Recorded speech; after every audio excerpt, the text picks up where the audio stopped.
Hi everyone, welcome back to my channel. I'm Tiffany Benson, one part of Team Benson, and today I'm going to answer all of your questions. Well, not all of them, but some really good ones for the spring.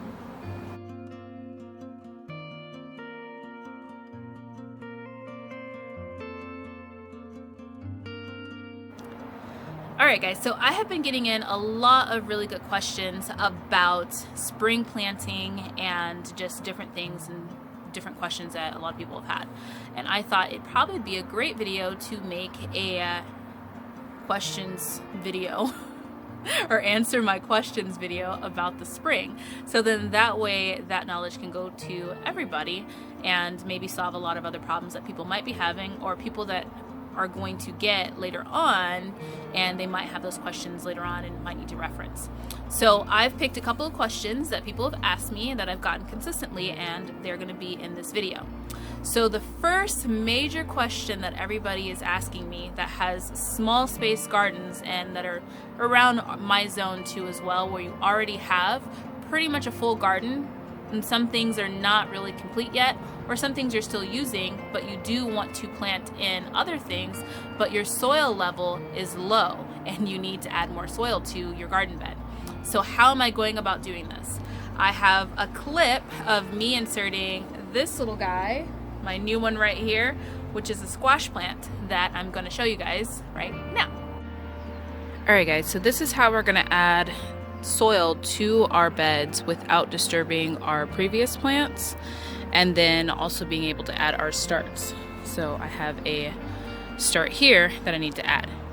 So when it comes down to it, I always plant my tomatoes in the back, and I've trimmed up my tomatoes too to as far as I can get them, so that then I can almost bury those. I can keep burying them deeper and deeper because tomatoes will just grow out roots from wherever the soil touches. I do not want to bury these guys though, and I still want to have these guys growing so that I can still harvest the leaves and maybe, if I'm lucky, get a little baby cabbage head. So what I did is I added as much soil to the back where the tomatoes are, and then also to the middle, while leaving the soil levels still down here to where they're not going to get disturbed or not get buried. Now for my new start, I'm actually planting it higher than what these ones are, because eventually when I take these ones out, then I'm going to add the rest of the compost down here in order to level out the bed. But for right now, I need this to be growing higher. Also, by not pulling this and just growing it or continuing to grow it, I'm also going to be able to leave these roots, which are going deeper than these roots, and those roots are going to even go even deeper, so that then when I take this plant out, then the worms have something to eat. So I don't know if you guys can see the dimensions of this, but this is kind of how it looks, where it's kind of like a hill. We have the highest part of the hill back here, and then going down to the lowest part of the hill where these plants still reside. These ones are coming out within the next couple of weeks, so it's really not that big of a deal to let them continue to grow and like the watering issue. So now I'm going to add mulch to this entire area because this is now as high as I want it to go. So the next question is, my tomato plants and my pepper plants are starting to get diseased in bugs and insects. What do I do about them? Well, prune them. Start pruning them. Get those pruning shears and just start pruning them. I'm going to show you two of my tomato plants, one that needs to be pruned and one that I've already pruned. So guys, this is my 100 Sweets tomato plant, and as you can see down here at the bottom, I'm starting to get yellow leaves and I'm starting just to get a lot of bunching. The problem is that the plants don't have enough airflow. So one of the things that I'm going to do is I'm going to go in and I'm going to take out all of this entire leaf stock, so this entire thing that doesn't have any fruit on it or isn't a fruiting stock. I'm going to take that one out so that it can increase the airflow, and it can also make sure that the plant is staying healthy. I'm going to show you the before or the after on my other tomato plant. So this is my big beef tomato plant. Now I took out a lot of leaves on here and a lot of stems on here, and I pretty much just single stemmed it all the way up to about a little more than halfway, and then I completely took out a lot of the bushiness that was in here. This is healthy for you guys' plants, so don't freak out if you're thinking that you're cutting too much. So when it comes to your tomato plants, you're only really needing the fruiting stem and you're needing the crown. You pretty much don't need, each tomato plant comes with like an extra stem of leaves and then the elbow, which then grows like a whole nother branch that grows an extra stem and the fruits. And then on the other side it'll have the fruiting stem and then it'll have the crown at the top. The crown at the top you don't want to get rid of because that's what keeps your plant growing. But those extra stems, that's just leaves, especially if they're infected, go ahead and take those off.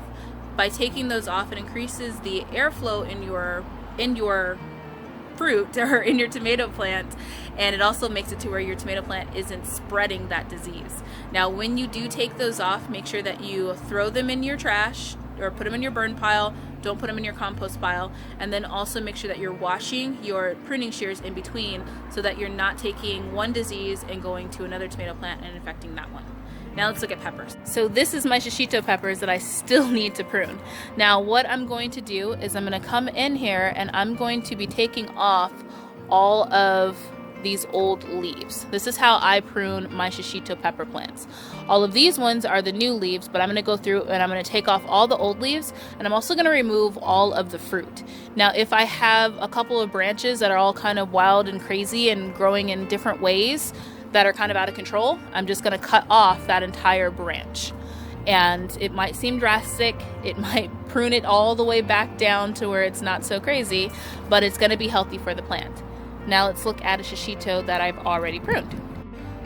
So this is one that I pruned a couple of weeks ago, and as you can see, now all of the new leaves have had a chance to come in.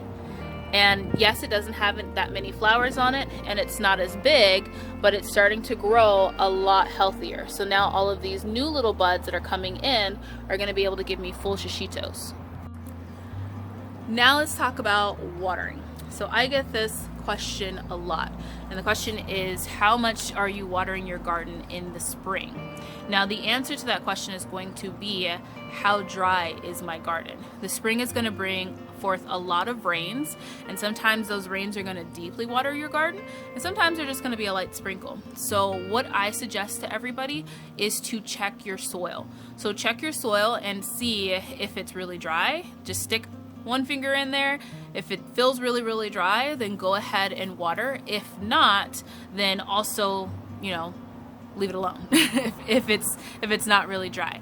The other thing that I like to do is I like to not water every single day, because all of my new plants that are growing in, I want their roots not to get used to there just being water right there at the top, because in Arizona when it gets really, really hot, the water is just not going to be there at the top. The water is going to be lower below that soil level where it's been deeply watered, and it's still sitting there where all the worms and everything else and the life forces are that are happy. So one of the things that I'm going to do is, instead of watering it every single day and babying my plant, I'm going to water it every other day. That's going to make the roots grow down deeper in order to be searching for water. So by the time that the hot summer comes, the roots are already going to be deep and already have that establishment down there. So just another little tip. So just a break for tips to show you guys that I'm getting some more beans. I have some in there popping up, some over there popping up, some over there, and some over there. So there is hope for the beans yet. So the next question is going to be, when should I start putting up shade cloth? Now my overall best temperature for putting up shade cloth is going to be around 90 degrees. When my garden hits about 90 degrees, that's when I'm going to bring out the shade cloth and start putting it up and leaving it up. So normally, fingers crossed, that's going to be around late May for me. If it gets hotter and you have like some peak hot days, even maybe like when it's about 85 for maybe like a couple of days and it's been like a regular temperature, then yes, you do want to cover it with a little bit of shade cloth for that day, because your plants didn't gradually go up to 85. They just went probably from like 65, how it is right now, probably in the 70s. And if tomorrow's 85 and it's going to be direct heat on them, yes, I do want to give them a little bit of shade. But if the weather's kind of just slowly, gradually going up, then I wait till we get about 90 degrees. So next question. I forgot to start things and I'm getting starts from the nursery, or something ate all my starts. I feel your pain. Some little puppy ate my squash and also ate my cucumbers. So some of them were safe, some of them he thought they were a chew toy. But I went to our AZ worm farm and I got some starts. I got some starts that are going to be great, and then I got some starts that one's going to be an example for you guys not to get. So let me show you. Alright guys, so I got a basil plant, I got a loofah, this one is a squash, and then this one is a roselle, this one is another squash, and this one is a cucumber. So the first thing I'm going to do is I am going to not put these into my garden beds right away. Instead, I'm going to look underneath the leaves and see if there is any current bug damage. If there is some bug damage underneath those leaves, the first thing that I'm going to do is I'm going to take a water hose and I'm going to squirt them off and make sure that I get as many bugs as I can. If I bought a plant that's super infected, now this is something that you want to do at the nursery or at the store as well, is search them. But if you didn't notice and there's something that's really infected, separate those from the other ones and just try and treat it as best as you can by either pruning it or just really shooting it with the hot water, or with the stream of water, or a little bit of neem oil if it is not burning hot in your city. So when it comes to picking the right plants, when it comes to size of plant, you don't want to go for the biggest one, because summer squash and spring type vegetables like your squashes and your cucumbers and your summer vegetables, they don't really like to have their roots really disturbed. So planting them in something that's like this small, that's going to really compact their roots and really kind of get the plant off to a bad start. So you don't want to go with a plant that's already having that issue. Instead, you want to go with one that is pretty much newly developed, because their roots aren't going to be as compacted. So picking a start that's maybe this size versus this size is going to be a better choice. Also, when it comes to looking at if there's more than one plant in there, instead of trying to divide the plants, since these crops don't already like to have their plants or their roots disturbed, you're just going to want to pick the best one, the strongest one. So out of this one, it would be this one that I would keep, and then snip this one instead of trying to disturb the roots and separate them. Now, this is going to be my personal opinion. Some people are going to say, no, that's two plants. There are two free plants. Go ahead, do it and separate them. But when it comes to things like cucumbers and squash, they really don't like to have their roots disturbed. So if you have two tomato plants, yes, go ahead, separate those. Tomatoes, you can be rough and tough with those and it'll be just fine, and you will have two plants for the price of one. But when it comes to squash and cucumbers, my personal opinion, I don't separate. I just snip and pick the healthiest looking one. Guys, have you ever, no matter what I do to cut this thing back, it still is just massive overnight. This is one tomato plant. So my last question that I got is, my sunlight is starting to change my garden. What do I do? Now, there's a couple different options that you can do. Easiest is if you have them planted in a container, just simply move the container to a better location that's going to be better for your garden. But if it's in ground and you don't have that option, then let's talk about other things that you can do. So first and foremost, row cover. Still my number one Amazon buy. If you guys are looking for a row cover, it will be down below in the description. But all of these are not going to like a whole lot of sun, but they're already planted over here. So what is the number one thing that I can do is provide them with a row cover. Now, when it gets hotter for these plants, because these ones I don't want to wait till it's 95 degrees or 90 degrees to put a shade cloth on, I can just switch this fabric out with my dark black shade cloth that's blocking then 40% of the sun, and also raise these by adding another bar in there so that then it's not directly right smack on top of it. But look at these leaves, guys. This is why we row cover. The next thing that you can do is by layering your garden and planting things in your garden that's going to create and cast shade. So let's show you 2 examples. So my Brussels sprout would be less happy about its current situation if it didn't have these beans protecting it and providing it with some dapple sun. So the fact that these beans, which can take a hotter temperature, is kind of blocking a little bit of the sun from these Brussels sprouts is the reason why I don't have any aphids on this Brussels sprout that isn't covered by anything else. The other example is going to be how my tomato plant is blocking a lot of the sun from my broccoli. If you look at a lot of other desert gardening channels right now, they are already pulling up their broccoli plants, where mine are going to be in for another month. I currently don't have any bolting broccoli, and it's because my broccoli is protected by this giant tomato plant, which casts a lot of afternoon shade when the broccoli needs it the most. So I hope that helps and gives you guys some ideas and answers some questions that you guys might have on spring gardens. And if you have any more questions, I'd love to do another video like this. So just comment down below any of those questions that you guys might have, and then I can answer them for you. Sometimes it's easier to show you guys than to answer it in like a question, like whether it's in an email or on a response. Just showing you guys gives you an example of what it is that I'm talking about.